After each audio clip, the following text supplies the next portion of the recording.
We'll have a rough idea of the footprint of the island, how large we want it to be, how high we want it to be. The overall shape and idea about this island will be like, oh, there will be a large ridge here, or there will be a large cavern you go into or something. That's it, we get the terrain and then the major height changes pretty much how we want it to start with, and then that gets play tested a little bit, but not a massive amount at that stage. Yeah, you want to play test it for the amount of time it takes to walk from one place to another place, or what views you can get from certain angles. Thieves Haven is a good example of how that initial play testing can kind of prove that an island can be way too big. And so we actually just chopped it in half.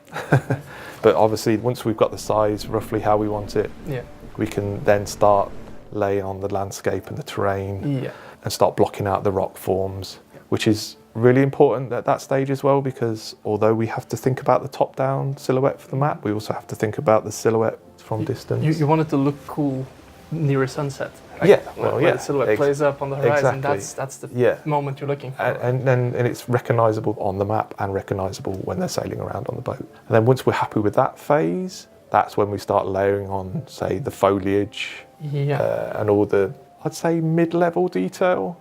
So the trees and the bushes and things like that, the smaller rocks. And then once we're happy with that, we'll start layering on some of the smaller detail, like the pebbles and the ground cover paint. Then we'll add another layer of art on top of that, which is the areas of interest, which is these little stories that make the world feel a bit more believable and feel a bit more lived in. For instance, on Thieves Haven, there's been a rock slide, so you see all these rocks in the sea below, and then obviously sometime after the rock slide, someone put a wooden walkway on top of that. So it makes it feel like things have a history behind them. I think that's a good thing with the lore stuff and the islands. It's like some are more remote and nobody's probably set foot on them before.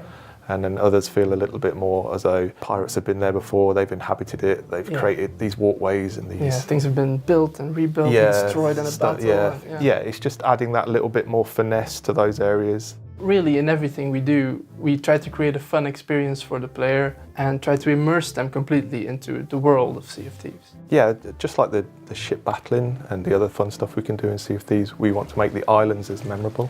Exactly.